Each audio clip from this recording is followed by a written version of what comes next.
انتہا درجے بے تحاشا خوشی ہوئی. مجھے ہر خطے قوم قبیلے کا بندہ یہاں نظر آ رہا ہے, نمائندہ نظر آ رہا ہے.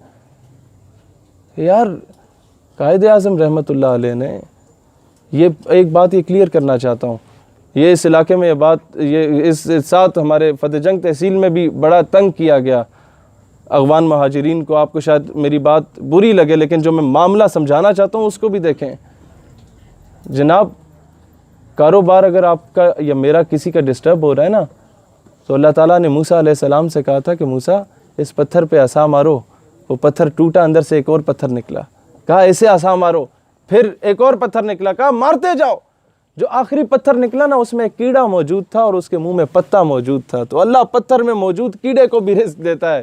آپ تو اشرف المخلوقات ہو, تو کم از کم ان چیزوں میں نہ پڑو کہ وہ میرا کاروبار خراب کر رہا ہے اسے نکال دو ملک سے. جناب پاکستان سندھی بلوچی پنجابی پٹھان کے لیے نہیں بنا تھا, پاکستان مسلمانوں کے لیے بنا تھا. اور اس وقت جتنے مہاجر یہاں پر آئے تھے جنہیں ہم آ کے ابھی جو سب کچھ اپنا تن من دھن جان مال عزت آبرو سب کچھ قربان کر کے آئے, کشمیر سے جو آئے, مقبوضہ سے, جو بہار سے آئے, جو بنگال سے آئے, 71 کے بعد کہتے ہیں نہیں ہم بنگال میں نہیں رہیں گے, ہم ادھر آئیں گے کیونکہ ہم اپنے آپ کو پاکستانی تسلیم کرتے ہیں. ان میں سے کئی ایسے جن کو نیشنل آئی ڈی کارڈ آج تک نہیں دیا گیا. بھئی ہم تو پیدا یہاں پر ہوئے ہیں, ہمیں تو پلیٹ میں رکھ کے یہ ملک دیا گیا. اصل پاکستانی تو وہ ہیں, ہے یا نہیں, جو اپنا سب کچھ چھوڑ کے ادھر آئے اس دھرتی ماں کی خاطر. یہ دہلی سے لاہور ٹرین چلا کرتی تھی تو کاٹ دی جاتی تھی رستے میں, یہاں صرف لاشیں پہنچتی تھیں, اور جب ٹرین واپس جاتی تھی تو سب کو معلوم تھا کہ جائیں گے تو کاٹ دیے جائیں گے. لیکن جذبہ کیا ہوتا تھا, وہ کہتے تھے بے شک کاٹ دیے جائیں, کم از کم دفنائے تو پاکستان میں جائیں گے.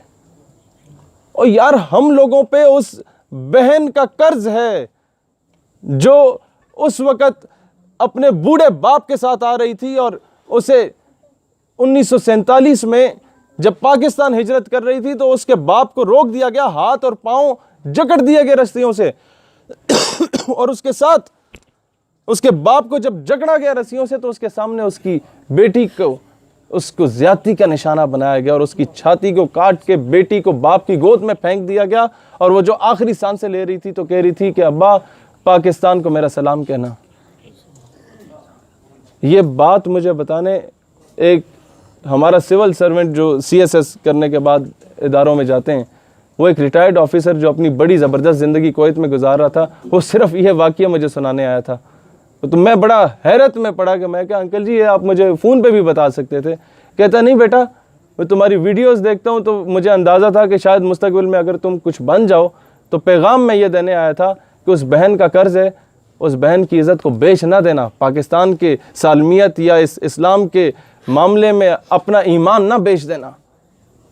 تو یہ بہت بڑی ذمہ داری ہے ہم لوگوں پر.